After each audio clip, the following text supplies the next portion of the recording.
औज़ुबिल्लाहिमिनश्शैतानिर्रजीम बिस्मिल्लाहिर्रहमानिर्रहीम। अस्सलाम वालेकुम।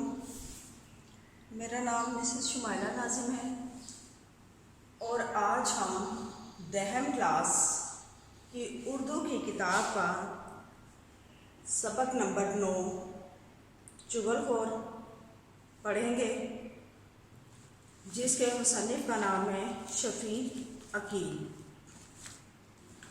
तो सबक के बाकायदा आगाज़ से पहले जो इस सबक के मुसन्निफ़ शफ़ी अकील हैं, उनके बारे में कुछ मालूमात वो आपके साथ शेयर करते जाते हैं।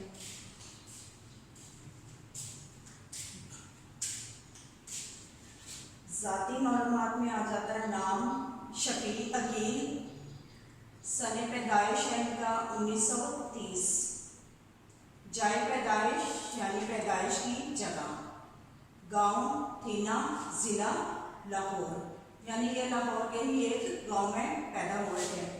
सने वफ़ात है 2013, कुल उम्र 83 साल 83 ईयर्स। तालीम, इब्तदाई तालीम उन्होंने लाहौर से हासिल की, मैट्रिक भी लाहौर से किया, अदीब फाजिल का इम्तिहान कराची से पास किया और मुंशी फाजिल का इम्तिहान भी कराची से पास किया। मुलाजमत रोज़नामा जंग, जो कि अभी भी यानी इन दिनों भी वो जो है कि अखबार काम कर रहा है, उसमें बतौर सहाफ़ी काम किया।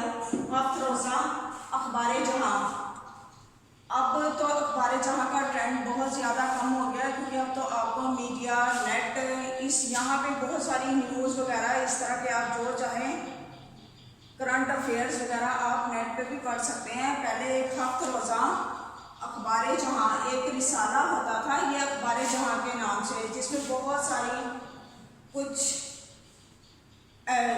किस्से नॉवेल्स भी आते थे उसके अंदर बहुत सारी आपको फैशन के बारे में, हर सहाफ़त के बारे में, न्यूज़ और खेलों के बारे में, स्पोर्ट्स की हर चीज़ की जो आपकी हफ्तावार जो होती थी वो न्यूज़ वगैरह वो मिल जाती थी। उसमें बच्चों के रिसाले, भाईजान के एडिटर और मजीद लाहौरी के रिसाले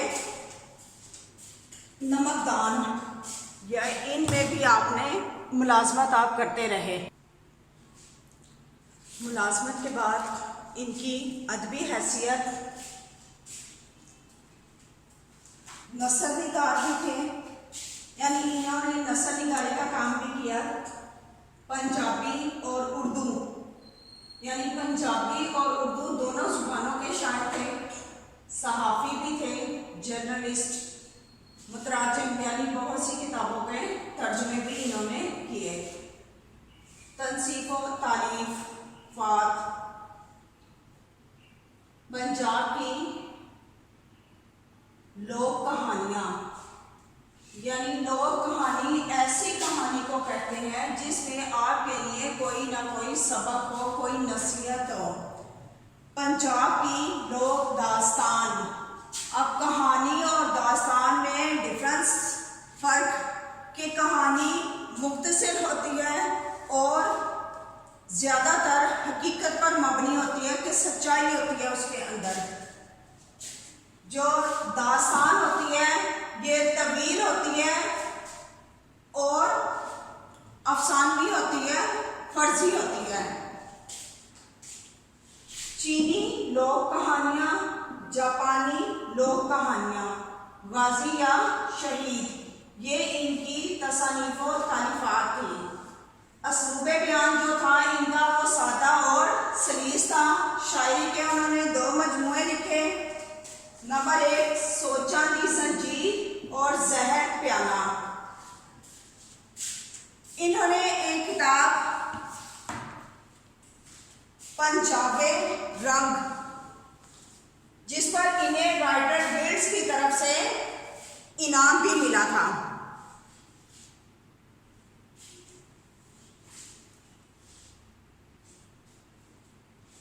ये तो था जो हमारे मुसन्निफ़ थे इस सबक के शफ़ी अकील, उनका इनका तारुफ।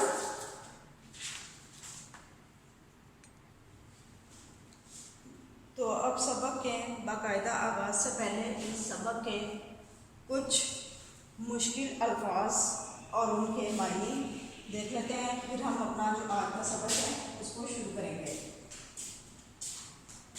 किरदार साजी, तरबियत करना, जमा पूंजी। जमा पूंजी कहते हैं सरमाया जमा किया हुआ जो आप सेविंग करते हैं। फाकों की नौबत, भूखे रहने की आदत। आमादा, तैयार। सरपटोल, मरने मारने पर आमादा। असलूब, अंदाज, तरीका। जोदों को मारना पीटना। रोहानसा मुंह, रोने वाला मुंह। हस्बे मामूल, मामूल के मुताबिक। जबर करना, सख्ती करना। मुंसलिक, वाबस्ता। नासाजगार हालात, बुरे हालात। अधमुआ, मरने के करीब। शशोपंच, फैसला न कर सकना। हलकान, निढाल। चौंक कर, हैरान होकर। दिल मिलाना, गुस्से में आना। ताज्जुब, हैरानी। तो ये तो थे इस सबक के मुश्किल अल्फाज और उनके मायने। अब हम अपने सबक को शुरू करते हैं। हमारा आज का सबक जिसका उन्वान है चुगलखोर।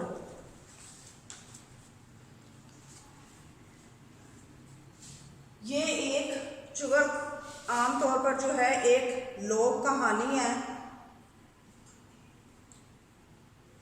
लोक कहानी या लोक दास्तानें किसी माशरे, तहजीब और ज़ुबान का कीमती सरमाया होती हैं और इन कहानियों के मुसन्निफ़ को इन कहानियों के मुसन्निफ़ होते हैं इनका किसी को अता पता नहीं होता और ये कहानियाँ नस्ल दर नस्ल एक नस्ल से दूसरी नस्ल में मुंतकिल होती रहती हैं। इनके ज़रिए से मोहब्बत, एसार, खलूस, मुरब्बत, इत्तेहाद, दोस्ती और बहादुरी जैसी सिफ़ात जो हैं वो माशरे में परवान चढ़ती हैं और नस्लों की किरदार साजी में अहम किरदार अदा करती हैं। यहाँ पे जैसे इस सबक के नाम से ही कि चुगलखोर ये एक इखलाकी बुराई है जिसके माशरे पर मनफी असरात होते हैं। तो यहाँ भी इस सबक में भी आपके लिए इसमें भी आपके लिए एक सबक है। अगले वक्तों की बात है कि किसी गांव में एक चुगलखोर रहता था।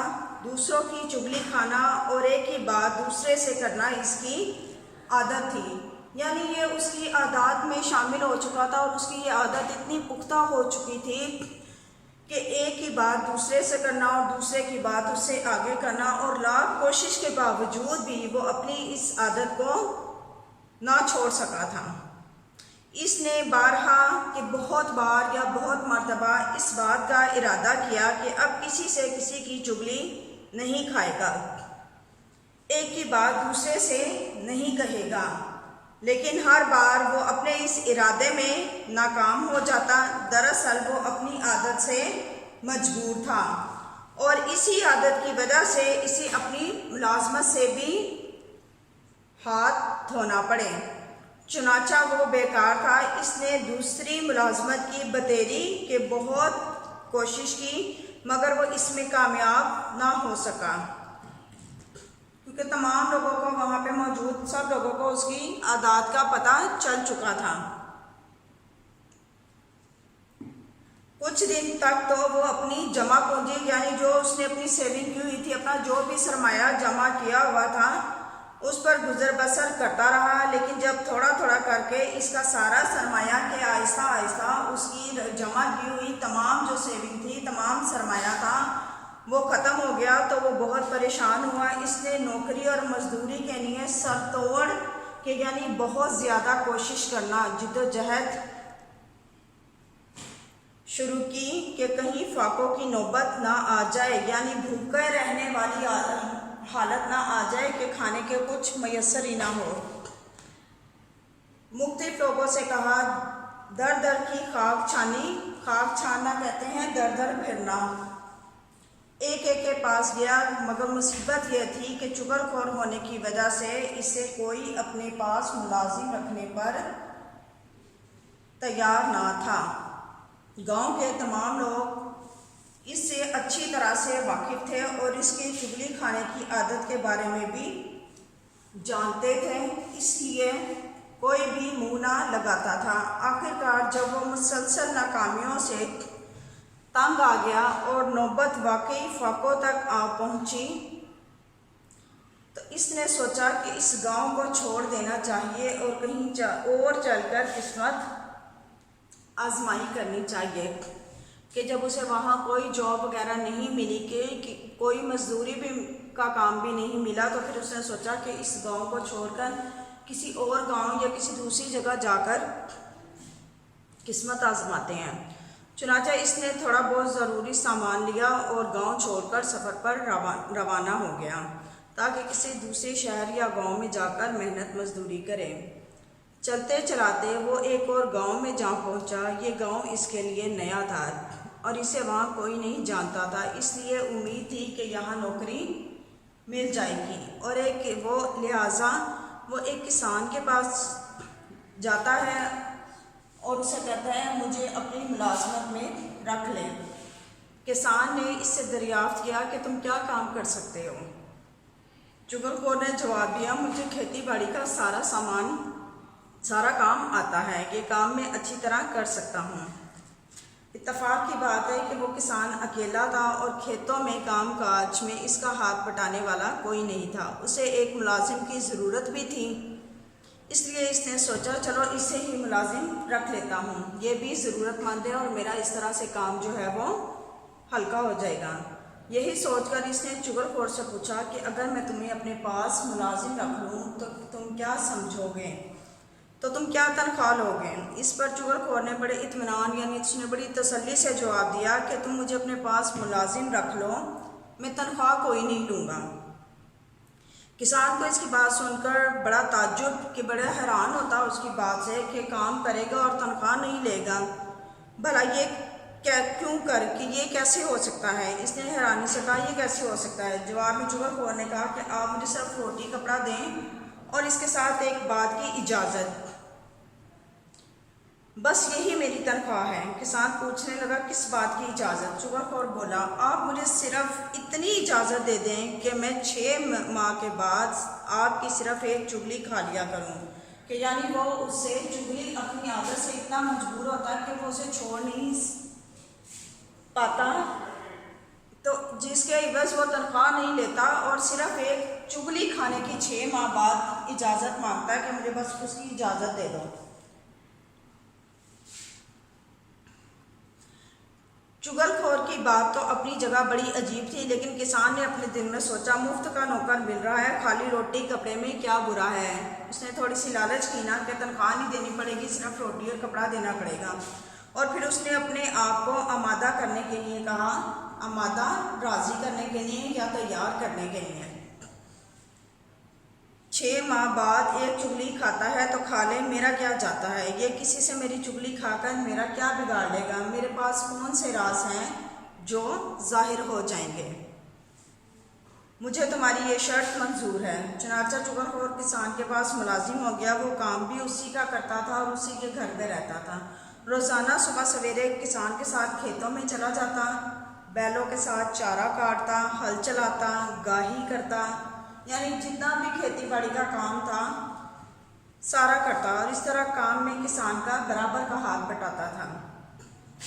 दिन गुजरते गए और किसान को यह बात भी भूल गई कि 6 माह बाद चुगलखोर ने एक चुगली खाने की इजाज़त मांगी थी और इसने चुगली खाने की इजाज़त दे दी थी। किसान इस अरसे में ये तमाम बातें भूल चुका था।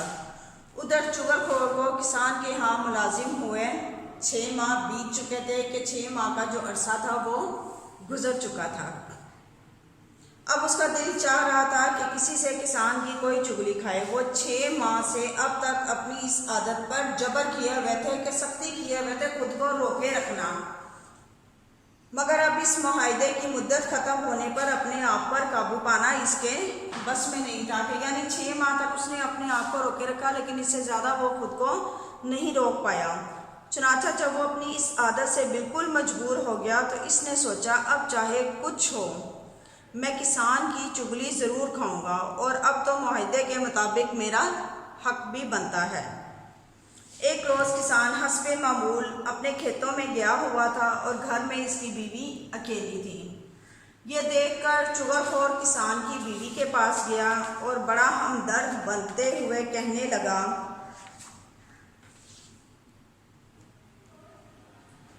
अगर तुम बुरा ना मानो मैं तुमसे एक बात कहूँ। किसान की बीवी बोली, ज़रूर कहो। नहीं, इसमें बुरा मानने की क्या बात है। चुगलखोर और भी ज़्यादा हमदर्दी जताते हुए बोला, इसमें तुम्हारा ही भला है। यह सुनकर किसान की बीवी को कुछ शक सा हो गया। उसने दिल में सोचा हो ना हो कोई ख़ास बात ज़रूर है। यही ख्याल करके वो कहने लगी, फिर तो ज़रूर कहो वो क्या बात है। जवाब में चुगलखोर बड़े राजदाराना यानी बड़ी आहिस्ता आवाज़ में बोला, दरअसल किसान कोढ़ी हो गया है। कोढ़ी ये एक बीमारी होती है, कोढ़ ज़दा बीमारी। उसने अपनी ये बीमारी अब तक तुमसे छुपाई रखी है। कोढ़ी हो गया है, किसान की बीवी ने चौंक कर पूछा। इसे बड़ा ताज्जुब हुआ, हैरानी हुई। ये बात उसके लिए जिस कदर नहीं थी, इससे कहीं ज़्यादा हैरान कर देने वाली थी। चुगलखोर ने जब अपना तीर निशाने पर बैठता देखा तो बोला, अगर तुम्हें यकीन ना आए तो आजमा के देख लो। यानी अब वो किसान की बीवी को साथ ये भी कह देता है कि अगर तुम्हें मेरी बात पर शक है तो इसको आजमा कर देख लो। अब तो किसान की बीवी जो है वो भी सोच में पड़ गई। इसने दिल में सोचा, हो सकता है मुलाजिम ठीक ही कह रहा हो, भला उसको मुझसे ऐसा झूठ बोलने की क्या ज़रूरत है। लिहाजा उसने जल्दी से पूछा कि मगर मैं कैसे आजमाऊं, कि इसको किस तरह से आजमाया जाए, क्या तरीका है इसका। चुगलखोर झट से कहने लगा, इसमें क्या मुश्किल है। फिर उसने उसे समझाते हुए कहा कि जो आदमी कोढ़ी हो जाए इसका जिस्म जो है वो नमकीन हो जाता है। अगर तुम ये जानना चाहती हो कि किसान कोढ़ी हो गया है या नहीं तो किसान के जिस्म को ज़ुबान से चाट कर देख सकती हो। कि यानी जब तुम ज़ुबान से चाटोगी तो तुम्हें पता चल जाएगा कि उसका जिस्म नमकीन है या नहीं है। किसान की बीवी को चुगलखोर की ये तजवीज़ जो है वो बहुत पसंद आती है। इसने सोचा इससे नौकर के झूठ सच का पता चल जाएगा। उसने कहा, अच्छा कल जब मैं किसान का खाना लेकर खेतों में जाऊंगी तो किसान के जिस्म को चाट कर ज़रूर देखूंगी। चुगलखोर किसान की बीवी से ये बातें करके सीधा खेतों की तरफ चल दिया, जहां किसान पहले ही से खेती बाड़ी के कामों में लगा हुआ था। दरअसल इन दिनों फसल पक चुकी थी, जिसकी वजह से किसान 2 रोज से अपने घर नहीं गया था। उसे रात को भी खेतों ही में रहना पड़ता था। चुगलखोर किसान के पास पहुंचा और वहां भी उसने बड़ी राजदारी से कहने लगा, तुम इधर खेतों में काम करते फिर रहे हो और उधर तुम्हारी बीवी पागल हो गई है। पहले वो किसान की बीवी को किसान के बारे में भड़काता है और फिर इधर आकर किसान को उसकी बीवी के बारे में। किसान बड़ा हैरान हुआ। उसने ताज्जुब से पूछा, ये तुम क्या कह रहे हो। चुगलखोर ने इसे यकीन दिलाते हुए कहा, मैं सच कह रहा हूँ, वो तो पागलपन में आदमियों को काटने दौड़ती है। किसान सारा कामकाज छोड़कर सोच में पड़ गया। उसने अपने दिल में सोचा, नौकर ठीक ही कह रहा होगा, भला उसे किसी किस्म का झूठ बोलने की क्या बीमारी क्या पड़ी है। हो सकता है मेरी बीवी वाकई पागल हो गई हो। चुगलखोर ने जब किसान को इस तरह शशोपंच कहते हैं फैसला ना कर सकने की हालत, शशोपंच में मुब्तला देखा तो बोला, अगर तुम्हें मेरी बात पर यकीन ना आए तो कल जब वो खाना लेकर आए इस वक्त देख लेना। इस पर किसान कहने लगा, हाँ ये ठीक है, आज रात तो मुझे खेतों ही में रहना है, कल जब वो खाना लेकर आएगी तो देख लूँगा। चुगलखोर ने जब ये जान लिया कि किसान इसकी बातों में आ गया है, उसे अंदाज़ा हो गया था ना कि बीवी भी उसकी बातों में आ गई है और किसान भी उसकी बातों में आ गया है, तो वो वहाँ से चला आया और किसान के सालों के पास पहुँच गया। वहाँ पहुंचकर इसने इनसे कहा, तुम लोग यहाँ मज़े कर रहे हो और तुम्हारा बहनोई तुम्हारी बहन को रोज़ मार मार कर अधमुआ कहते हैं कि मरने के करीब, बचने की कोई थोड़ी बहुत उम्मीद बाकी हो, अधमुआ कर देता है। वो इसे ऐसे जालिमाना तरीके से मारता है कि मैं बयान नहीं कर सकता। किसान के सालों ने चुगलखोर की ये बात सुनी तो वो बहुत परेशान होते हैं, लेकिन उन्होंने उससे कहा कि मगर हमारी बहन ने तो हमें कभी नहीं बताया। इस पर चुगलखोर बोला, वो बेचारी शर्म के मारे तुम्हें कुछ नहीं बताती, वरना इसे तो किसान इस बुरी तरह मारता पीटता है कि वो हलकान के निढाल हो जाती है, खेतों में सबके सामने इसकी बेइज्जती करता है, लेकिन हम तुम्हारी बात पर कैसे यकीन करें। फिर वो किसान से पूछते हैं ना कि हम तुम्हारी बात पर कैसे यकीन करें, जो चुगलखोर होता है उससे। इस पर चुगलखोर बोला, अगर तुम लोग ये समझ रहे हो कि मैं झूठ कह रहा हूँ तो कल दोपहर को जब तुम्हारी बहन खाना लेकर खेतों में जाएगी, इस वक्त तुम खुद अपनी आंखों से देखना किसान इसे किस तरह मारता है। किसान के साले ये बात सुनकर गुस्से में तिलमिलाने लगे।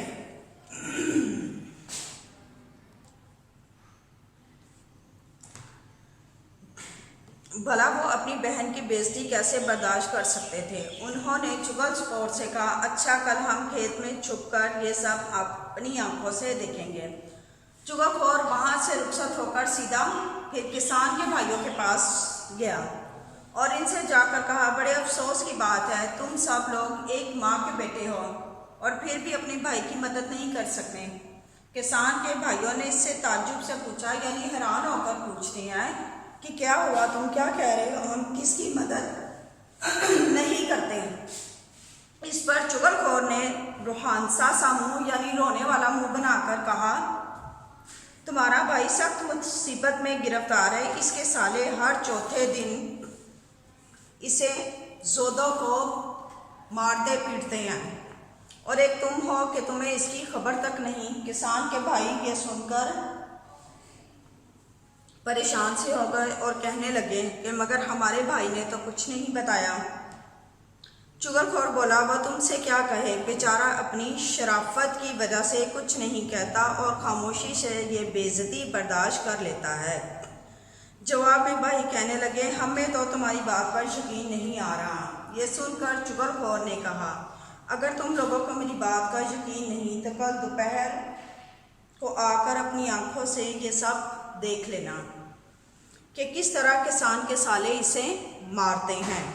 किसान के भाई गुस्से में तिलमिलाने लगे, यानी बहुत ज़्यादा वो गुस्से में आ गए। उन्होंने कहा, अच्छा हम देख लेंगे वो हमारे भाई को किस तरह हाथ लगाते हैं, अभी हम मरे नहीं।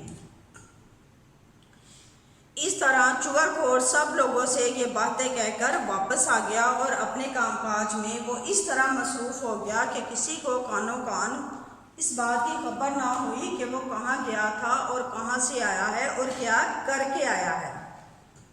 दूसरे रोज़ दोपहर को जब किसान की बीवी खाना लेकर खेतों में आई तो किसान ने कनखियों मतलब चोर आंखों से उसकी तरफ देखा।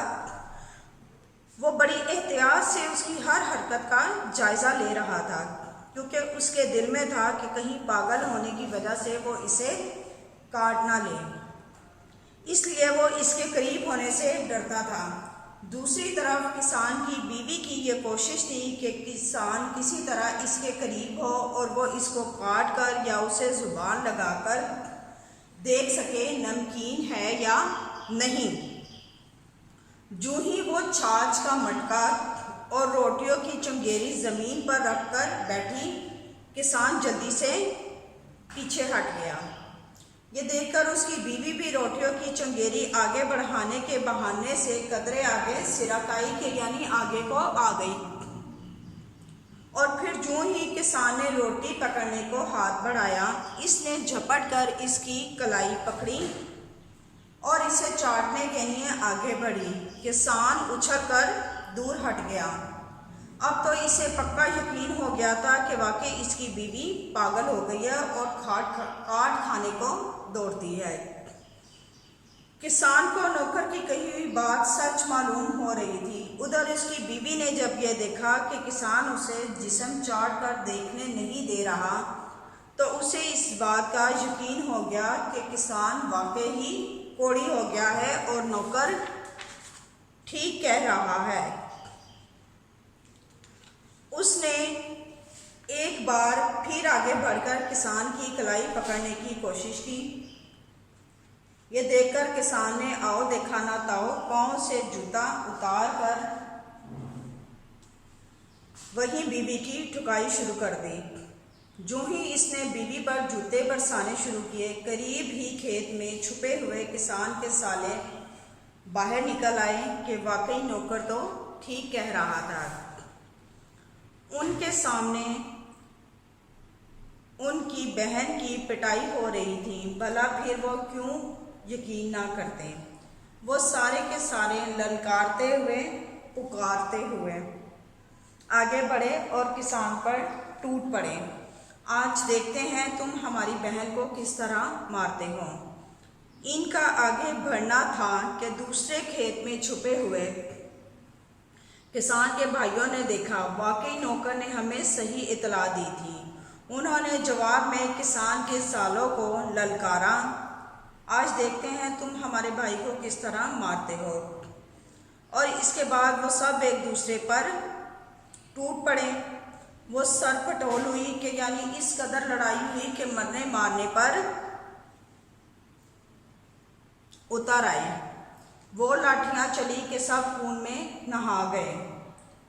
आखिर इर्द गिर्द के खेतों में काम करने वाले दूसरे लोग भागकर आए और उन्होंने बीच बचाव कराकर इन्हें एक दूसरे से अलग किया। फिर जब इन सब का गुस्सा कदरे कम हुआ तो इनसे लोगों ने पूछा, तुम लोग इस तरह क्यों लड़ रहे थे। इस पर सब ने अपनी अपनी बात बताई कि यूं नौकर हमारे पास आया था और इसने ये बताया था। इस तरह जब सब अपनी अपनी बात बता चुके तो पता चला कि ये सब कुछ चुगलखोर का किया धरा है। वो सारे के सारे मिलकर चुगलखोर की तलाश में चले, लेकिन इस वक्त तक चुगलखोर वो गांव छोड़कर कहीं और जा चुका था। कहते हैं वो दिन और आज का दिन चुगलखोर का कहीं पता ना चल सका। यही वजह है कि आज भी कोई चुगलखोर ये नहीं मानता कि वो चुगलखोर है। दरअसल इसे इस बात का डर है कि अगर इसने ये बात तस्लीम कर ली कि वो चुगलखोर है तो किसान, इसके साले और इसके भाई इसे जिंदा नहीं छोड़ेंगे। इसीलिए हर चुगलखोर कहने पर नाराज हो जाता है। ये एक पंजाबी लोक दास्तान थी जिसमें आपके लिए एक सबक है कि चुगलखोरी जो है एक बहुत बड़ी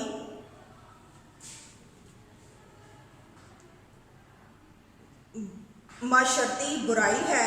इसी तरह चुगलखोरी, गीबत, झूठ ये भी दीगर जो है इखलाकी माशरती बुराइयां हैं कि जब आप किसी की चुगली खाते हैं, जैसे अब किसान ने किया, सिर्फ उसकी एक चुगली खाने से दो खानदानों के बीच लड़ाई झगड़ा हो जाता है और सब सिर्फ किसान उसकी चुगलखोर की बात को ही ध्यान देते हैं। इसी तरह जो गीबत है ये भी एक गुनाह है। सम टाइम हम झूठ बोलना भी एक गुनाह भी है। माशरे में इससे बहुत ज़्यादा इंतशार फैलता है। जब हम झूठ बोलते हैं, किसी की दिल आज़ारी होती है, सम टाइम हम अपनी तरफ से एक झूठ बोलने के लिए इंसान को कहते हैं कि 100 झूठ बोलने पड़ते हैं। इसलिए 100 झूठ से बेहतर है कि एक इंसान सच बोले। सच्ची बात हमेशा मानी भी जाती है और अच्छी भी समझी जाती है। तो ये था हमारा आज का सबक, चुगलखोर।